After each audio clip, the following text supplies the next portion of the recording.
Okay, Assalamualaikum warahmatullahi wabarakatuh. My name is Abdullah, and here I will continue the material. And before I explain the material, you can turn your book on page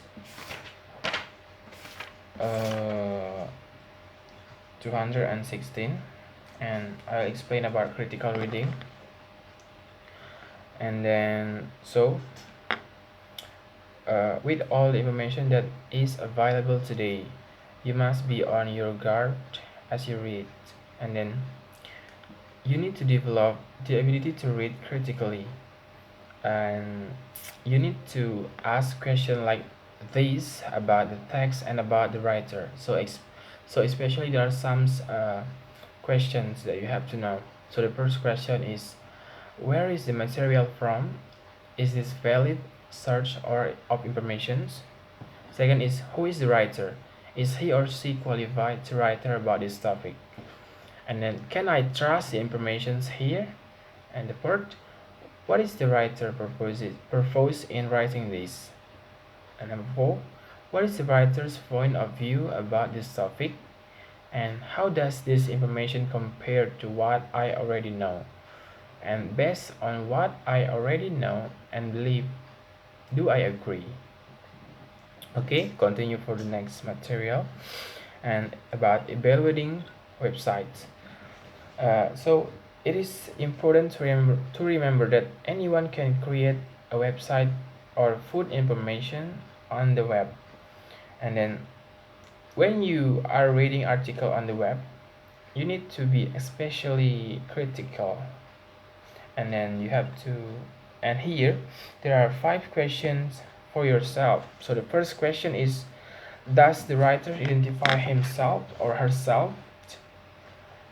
Is he or she qualified to write about this topic?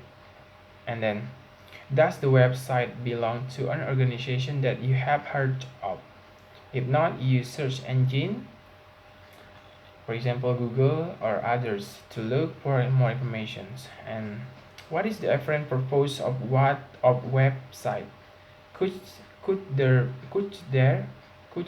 be a second hidden purpose? For example, it appears to simply offer information about an organization, but actually it aims to convince you to join. And third, is the information based on reliable outside sources of or the writer's opinions? And last, is this an open source website like Wikipedia, the online encyclopedia? If it is, anyone can contribute to it, so you should check the information in other sources. And then continue the material. Uh, okay, when you are looking for information about a topic on the web, you may first have to choose among the many sites listed on Google or another search engine. So you can tell a lot about a site just from its web address, also known as the URL. Look for the following clues.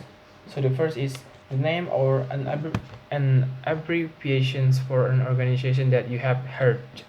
And the second is an indication that it might belong to an organization. The third, a person's name, personal information, or the word blog, all of which might indicate that is a weblog or journal created by an individual who wants to express opinion and share experiences with others on the web. And the last is where the site appears on the list of search results. So we'll answer the questions from exercise 1. So the question is, which URL is for a website belonging to an individual? How can you tell? So the question is, so the answer is she, Jonathan, because there is the word blog. And then number 2, which URL is for a website belonging to an organization? What kind of organization do you think it is? Circle the name or abbreviation of the organizations. And the answer is the, and the answer is www.edition.cnn.com. and it is organization of television channel. And the third, which of the website is most likely to provide reliable information? And the answer is because it is large television channel.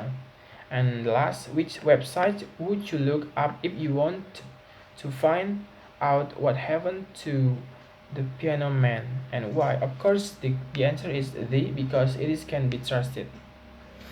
And continue the next material about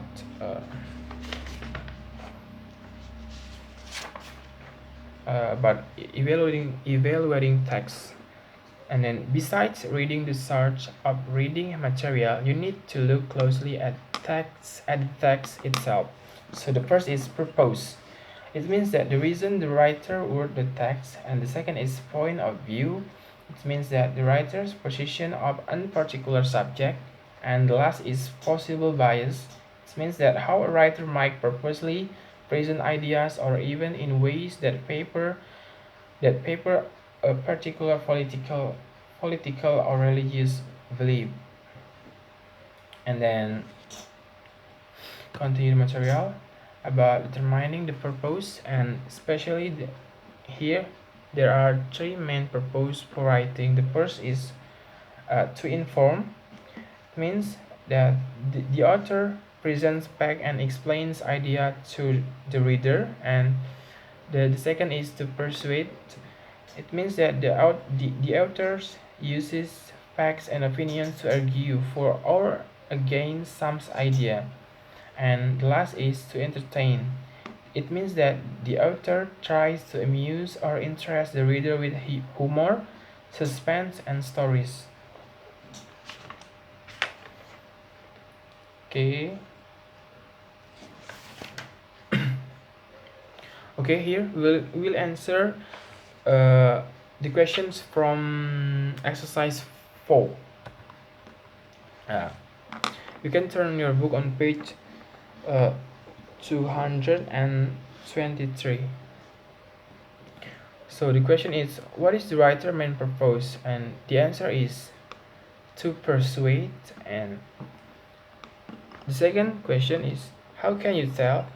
And the answer is, the writers included facts and give his or her own ideas in that text, and there is no language that amuse or entertain the reader. Okay, next.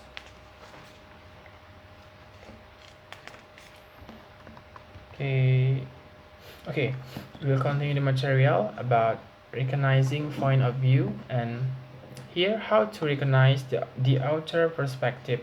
So the first that you have to know that every writer has a point of view, and you need to identify the writer's point of view and consider how it affects the facts or arguments that are presented. And then you can identify the point of view by looking at the main idea or thesis of a passage, and then examining the kind of support that the writer gives for it. Okay, here there are some questions, and you can turn on your book on page 226. So the question is, what is the writer's point of view about the topic? And the answer is, the writer thinks smoking is not good for many people. And number two, how can you tell? He or she uses words like harmful and intolerable cost. And the third is, do you agree with the writer? Why or why not? Yes, I do. It is good that the government are realizing and make laws that ban smoking to discourage that habit. And then we'll continue the material.